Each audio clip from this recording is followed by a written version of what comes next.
Alors au départ, j'étais pas partie pour ce métier-là en tant que tel. J'avais envie de faire des études de psychologie, donc je me suis orientée vers un master de psycho généraliste. Et puis après, au fil des cours, etc., j'ai découvert la psychologie du travail et les ressources humaines. Donc je me suis orientée dans cette branche-là. J'ai fait différents stages qui ont confirmé ce choix dans différentes entreprises, dans des cabinets, etc. Et donc à la sortie des études, je suis rentrée dans ce métier des ressources humaines. Au départ sur du recrutement. Globalement, mes tâches aujourd'hui, je suis en charge de deux gros volets. Le plus gros, c'est la gestion des projets au sein de l'institution ici à l'hôpital. Donc des projets qui peuvent être très variés. C'est comment accompagner au mieux les gens ici, comment bien les intégrer, un nouveau qui arrive chez nous, comment est-ce qu'on l'intègre, c'est quoi un parcours d'intégration idéal, c'est quoi un processus de recrutement idéal aussi.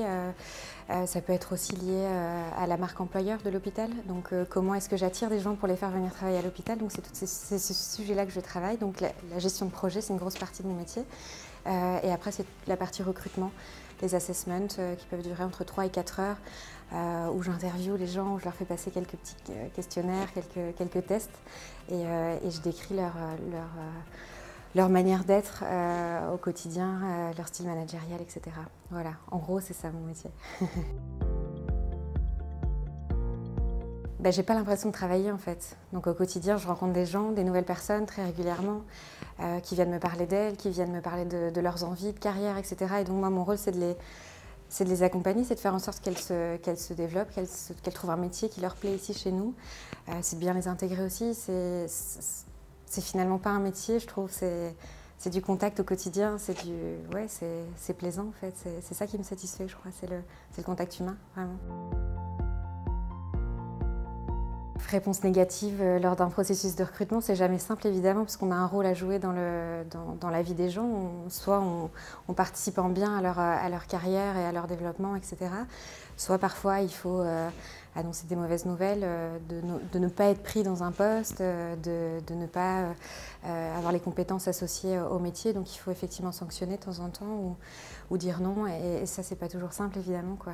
Les gens sont pas toujours soit réceptifs, soit n'acceptent pas la chose. Donc c'est ça le côté un peu plus négatif. Les deux, je dirais les deux. Je ne peux pas travailler seule, j'ai besoin des gens autour de moi de toute façon pour se questionner, pour avancer, pour avoir des idées, pour être créatif, etc. J'ai besoin beaucoup des autres. Et puis dans une équipe RH, moi j'ai un rôle en particulier, mais sans les autres membres de l'équipe. Puisque les ressources humaines, c'est très vaste. Moi, je suis sur la partie plutôt soft, mais en ressources humaines, on trouve la paye, la gestion des contrats, les avenants. On retrouve aussi toute la gestion des absences, des maladies. On retrouve aussi plus la partie data, calculer le nombre de personnes qui travaillent chez nous, sur quel type de contrat, etc. Donc, on a plein de facettes. C'est vraiment une unité complète et chaque membre est important dans une équipe. Donc oui, on travaille de façon individuelle, mais le collectif est essentiel et individuel, parce que quand je travaille sur des projets, il faut que je travaille seule sur la conception du projet en partie, et après ça se développe avec d'autres personnes, d'autres équipes, donc c'est pluridisciplinaire aussi. Je ne travaille pas que dans le service RH, je travaille vraiment avec d'autres équipes autour, infirmiers, médecins, autres. Ce sont que des horaires de jour, donc du lundi au vendredi, c'est assez variable. C'est un poste qui est plutôt lié à des résultats, à des objectifs, donc on n'a pas d'horaire fixe, donc on peut arriver entre 7h et 9h le matin, repartir entre 16h et 18h, c'est vraiment en fonction de la charge de travail.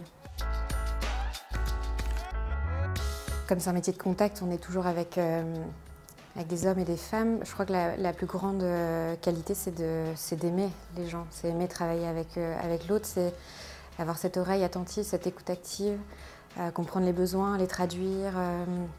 C'est cette sensibilité-là, cette intuition, je dirais, psychologique et ce rapport à l'autre qui est hyper essentiel.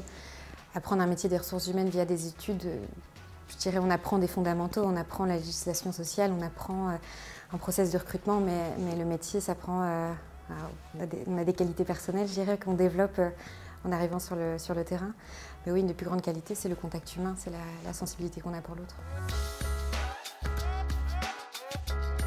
Il y en a plein. On peut commencer par faire du recrutement, comme j'ai pu le faire. Si je prends mon parcours, j'ai commencé par un cabinet de chasseurs de tête, où là, je ne faisais que recruter, chercher les candidats pour mes clients. Donc, que du recrutement, que des entretiens. Après, je suis passée sur une fonction en entreprise où là, je faisais de la paye, de la gestion du personnel, gestion administrative, les contrats de travail, etc. Donc c'était beaucoup plus administratif. Et là, je suis sur une fonction encore plus soft où je fais des projets. Demain, je pourrais très bien, je sais pas, avoir une fonction plus large de gestion d'une équipe. Après, on peut encore basculer sur une partie analytique avec, si on aime les chiffres, on peut être business analyst au niveau des ressources humaines. On peut travailler aussi sur des problématiques de santé au travail aussi. J'en ai pas parlé, mais c'est des sujets forts aussi chez nous. Donc, développer une politique de bien-être au travail, accompagner les gens qui sont en épuisement, en souffrance, qui sont écartés du travail depuis plusieurs semaines, plusieurs mois, les réintégrer au sein de l'entreprise. Et puis après, voilà, c'est peut-être, qu'est-ce qu'il y a, le plus haut poste, c'est directeur des ressources humaines. Certains aiment, d'autres sont plus sur des projets, d'autres, voilà, il y a vraiment de tout. C'est une raison personnelle, mais j'ai accouché dans l'hôpital dans lequel je travaille aujourd'hui. Et ça, je crois que c'est ce qui m'a fait venir travailler à l'hôpital, en fait. Une superbe expérience patient, j'ai été très bien accompagnée. Je me suis dit, waouh, en fait, il y a sûrement une équipe RH derrière qui s'occupe aussi de ces gens-là. Et j'aimerais bien contribuer à travailler et à faire partie de ce projet institutionnel. Et donc, après mon accouchement, voilà, les premiers mois de mon bébé, il y a eu un poste qui s'est ouvert au niveau des ressources humaines ici au département. Et donc, j'ai postulé et l'une de mes motivations, c'était ça. C'était une expérience patient réussie et je voulais une expérience employée réussie aussi. Donc, je trouvais que l'un et l'autre étaient compatibles. Donc, je dirais que c'est une belle... c'est une des belles choses que j'ai pu faire, c'est choisir en fonction du sens que j'avais envie de mettre dans mon métier aussi. Et je trouve du sens ici à l'hôpital.